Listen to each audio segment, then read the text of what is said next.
Hello, Mark. I'm Candace. My score number is 30. I'm sophomore at NCUE. I'm going to read Melissa Fleming, A Boat Carrying 500 Refugees Sunk at Sea, the story of two survivors. Every day, I listen to harrowing stories of people fleeing for their lives across dangerous borders and unfriendly seas. But there's one story that keeps me awake at night, and it's about Doa, a Syrian refugee 19 years old. She was living a grand existence in Egypt, working day works. Her dad was constantly thinking of his thriving business back in Syria that had been blown to pieces by a bomb, and the war that drove them there was still raging in its fourth year, and a community that once welcomed them there had become wearied of them. And one day, men on motorcycles tried to kidnap her. Once an aspiring student thinking only of her future, now she was scared all the time. But she was also full of hope because she was in love with a fellow Syrian refugee named Bassem. Bassem was also struggling in Egypt, and he said to Doan, "Let's go to Europe, seek asylum, safety, I will work, you can study, the promise of a new life," and he asked her father for her hand in marriage. But they knew to get to Europe they had to risk their lives traveling across the Mediterranean Sea, putting their hands in smugglers, notorious for their cruelty. And Doan was terrified of the water. She always had been. She never learned to swim. It was August that year, and already 2,000 people had died trying to cross the Mediterranean. But Doa knew of a friend who had made it all the way to northern Europe, and she thought, maybe we can too. So she asked her parents if they could go, and after a painful discussion, they consented, and Bassem paid his entire life savings to $2,500 each to the smugglers. It was a Saturday morning when the call came, and they were taken by bus to a beach. Hundreds of people on the beach. They were taken then by small boats onto an old-fashioned boat. 500 of them cramped in onto that boat, 300 below, 500 above. There were Syrians, Palestinians, Africans, Muslims, and Christians. 100 children, including Sandra, little Sandra, 6 years old, and Masa, 18 months. There were families on that boat, crammed together, shoulder to shoulder, feet to feet. Doan was sitting with her legs cramped up to her chest, Bassem holding her hand. Day 2 on the water. They were sick with horror. They were sick with worried and sick to their stomachs from the rough sea. Day 3. Doan had a premonition. She said to Bassem, "I fear we're not going to make it. I feel the boat is going to sink." And Bassem said to her, "Please be patient. We will make it to Sweden. We will get married, and we will have a future." Day 4. The passengers were getting agitated. They asked the captain, "When will we get there?"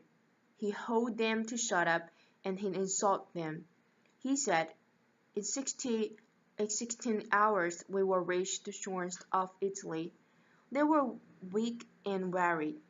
Soon they saw a boat approach, a smaller boat, 10 men on board, who started shouting at them, hurling insults, throwing sticks, asking them to all disembark and get on this smaller, more unseaworthy boat. The parents were terrified for their children, and they collectively refused to disembark.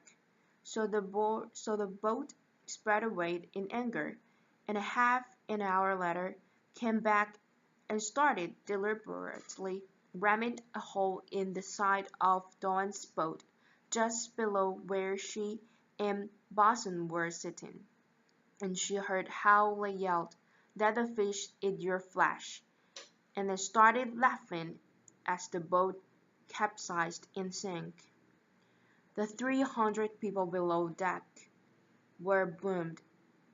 Doane was holding on to the side of the boat as it sank, and watched in horror as a small child was cut to pieces by the propeller.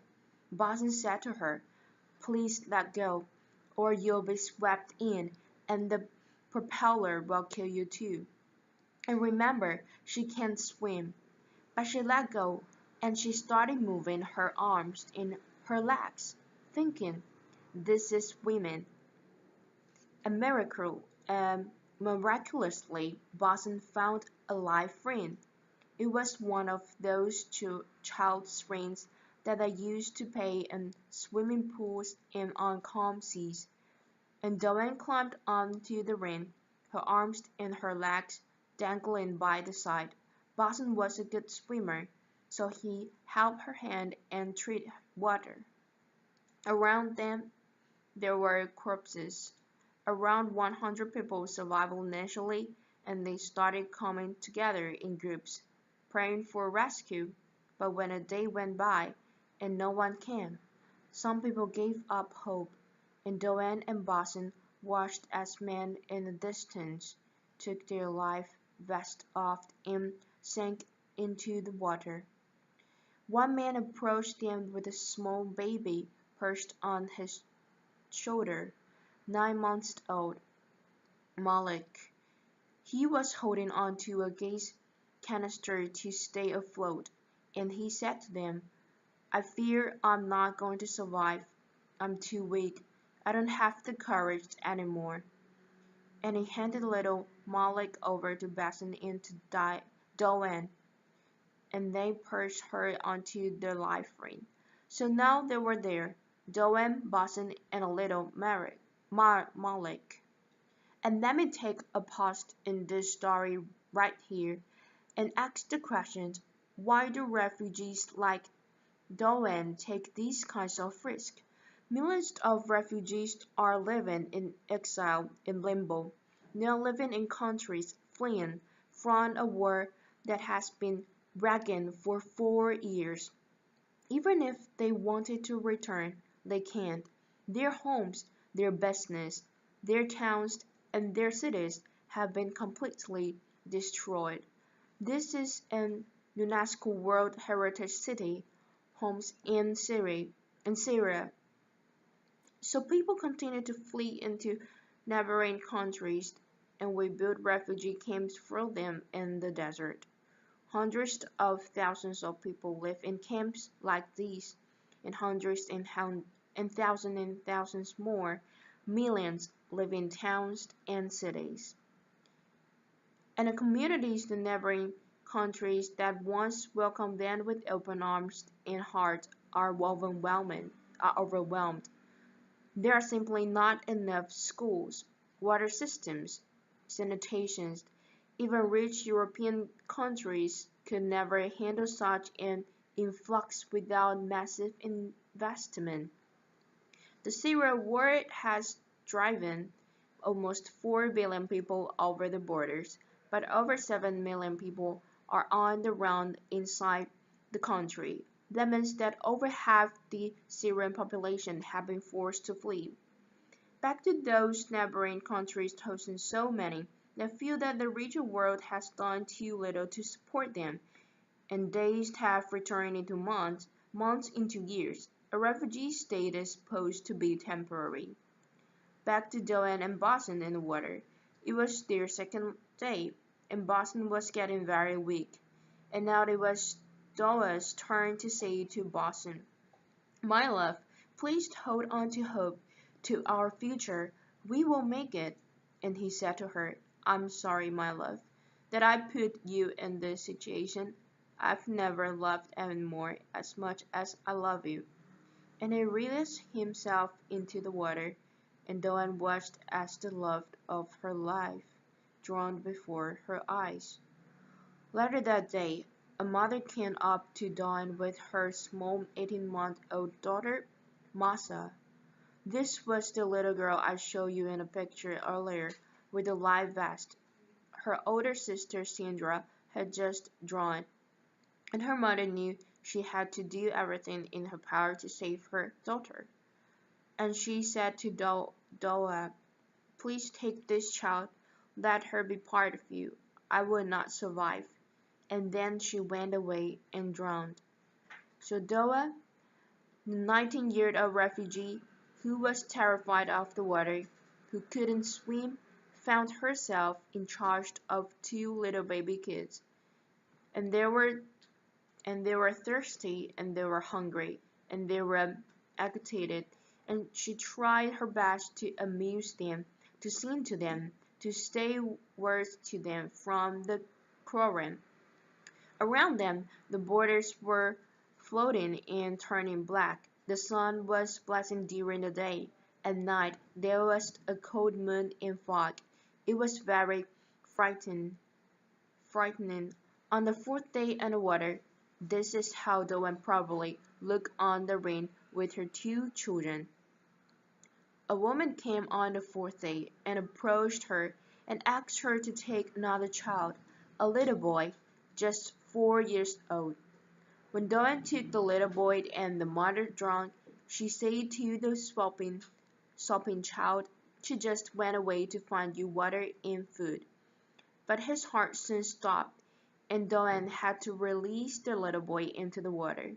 Later that day, she looked up into the sky with hope, because she saw two planes crossing in the sky, and she waved her arms, hoping they would see her, but the planes were soon gone. But that afternoon, as the sun was going down, she saw a boat, a merchant vessel, and she said, "Please God, let them rescue me." She waved her arms, and she felt like she shouted for about 2 hours. And it had become dark, but finally the searching lights found her, and they extended a rope, astonished to see a woman clutching onto two babies. They pulled them onto the boat. They They got oxygen and blankets, and a Greek helicopter came to pick them up and take them to the island of Crete. But Dawn looked down and asked, "What of Malik?" And they told her the little baby did not survive. She drew her last breath in the boat's clinic, but Dawn was sure that as they had been pulled up onto the rescue boat, that little baby girl had been smiling.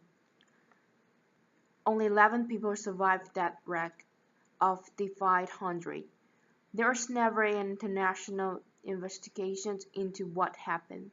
There were some media reports about mass murder at sea, a terrible tragedy, but that was only for one day, and then the news circle moved on. Meanwhile, in a pediatric hospital on Crete, little Masa was on the edge of death. She was really dehydrated. Her kidneys were failing. Her glucose level were dangerously low. The doctors did everything in their medical power to save them, and the Greek nurses never left her side, holding her, hugging her, saying her words. My colleagues also visited and said pretty words to her in Arabic. Amazingly, little Masa survived. And soon the Greek press started reporting about the miracle baby, who had survived 4 days in the water without food or anything to drink, and offers to adopt her came from all over the country. And meanwhile, Doa was in another hospital on Crete, thin, dehydrated. An Egyptian family took her into their home as soon as she was released, and soon word went around about Doa's survival, and a phone number was published on Facebook. Messages started coming in. "Doan, do you know what happened to my brother, my sister, My parents, my friends, do you know if they survived?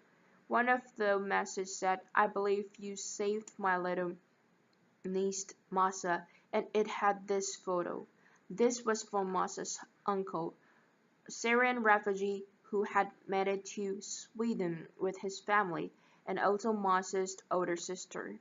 Soon, we hope, Masa will be reunited with him in Sweden, and until then, she's been cared for in a beautiful orphanage in Athens.